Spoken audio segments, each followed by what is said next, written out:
Sir Chaitra ಅವರು ಒಮ್ಮೆ ಆಚೆ ಬರ್ತಾರೆ ಹಾಸ್ಪಿಟಲ್ಗೆ ಅಂತ.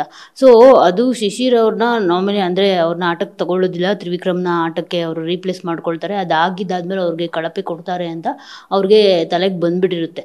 ಕಳಪೆ ಇನ್ನೆಲ್ಲಿ ಸಿಗುತ್ತೋ ಅಂತ ಹೇಳ್ಬಿಟ್ಟು ಅವ್ರಿಗೆ ಹುಷಾರಿಲ್ಲದೆ ಆಯ್ತಾ, ಅದೇ ರಿಯಲಿ ಹುಷಾರಿಲ್ಲದೆ ಆಗಿತ್ತಾ? ಸುದೀಪ್ ಸರ್ ಹೇಳೋ ಪ್ರಕಾರ ನೋಡಿದ್ರೆ ಸುದೀಪ್ ಸರ್ ಎಲ್ಲವನ್ನು ಹೇಳ್ತಾರೆ, ಇದು ಡ್ರಾಮಾನ ಅದರ್ವೈಸ್ ನಿಜಾನ ನಮಗೆ ಗೊತ್ತಿಲ್ಲ ಅಂತ ಹೇಳ್ಬಿಟ್ಟು. ಸೊ ನೋಡ್ದವ್ರಿಗೆ ಇಲ್ಲಿ ಮೀಮ್ಸ್ಗಳಲ್ಲಾಗಿರ್ಬೋದು, ಟ್ರೋಲ್ ಪೇಜ್ಗಳಲ್ಲಾಗಿರ್ಬೋದು, ಎಲ್ಲರೂ ಹೇಳ್ತಿದ್ದು ಚೈತ್ರ ಅವ್ರಿಗೆ ಡ್ರಾಮಾ ಕ್ವೀನ್ ಅಂತ ಹೇಳ್ಬಿಟ್ಟು.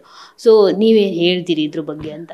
ಮೇಡಮ್, ನಾನು ಒಳಗಡೆ ನೋಡ್ರು ಚೈತ್ರ ಬೆಳಗ್ಗೆ ಚೆನ್ನಾಗಿದ್ರು, ತಿಂಡಿ ತಿನ್ನು ಅಂದರು.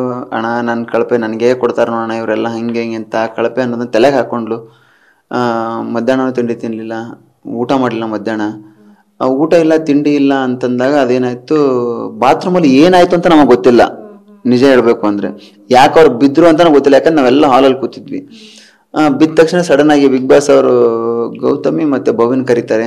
ಕರೆದ್ಬಿಟ್ಟು ಕರ್ಕೊಂಡು ಹೋಗಿ ಇವ್ರನ್ನ ಇದಕ್ಕೆ ಅಂತಾರೆ. ನಮ್ಗೆಲ್ಲ ಶಾಕ್ ಆಗ್ಬಿಡುತ್ತೆ, ಯಾಕೆ ಏನಾಯ್ತು ಬಾತ್ರೂಮ್ ಹೋಗಿ ಅಂತಾರೆ ಬಿಗ್ ಬಾಸ್ ಅವರು ಅಂತಂದಾಗ, ಚೈತ್ರನ್ಗೆ ಹೋಗಿ ಸಹಾಯ ಮಾಡಿ ಅಂತಂದಾಗ ಅವಾಗ ನಾನೇ ಆ ಮಾತನ್ನ ಹನುಮಂತು, ಧನರಾಜು, ಇನ್ಯಾರ ಹತ್ರನೂ ಚರ್ಚೆ ಮಾಡ್ತೀನಿ. ಮೋಸ್ಟ್ಲಿ ಏನಾದರೂ ಕಳಪೆ ಬರುತ್ತೆ ಅಂತ ತಿಳ್ಕೊಂಡು ಆ ರೀಸನ್ಗೋಸ್ಕರ ಏನಾದ್ರು ಬಿದ್ಲಾ ಚೈತ್ರ ಅಂತ ಹೇಳ್ಬಿಟ್ಟು. ಯಾಕಂದ್ರೆ ಹೊರಗಡೆ ಹೋಗಿ ಒಳಗಡೆ ಬಂದು ಇಷ್ಟೆಲ್ಲ ನಡೆದಾಗ ವೀಕೆಂಡ್ ಆದ್ಮೇಲೆ ನಮಗೂ ಅನ್ಸಿದ್ದು ಅದು ಫೇಕ್ ಆಗಿರ್ಬೋದು ಅಂತ ಅನ್ಸಿದ್ದೆ ಆಕ್ಚುಲಿ.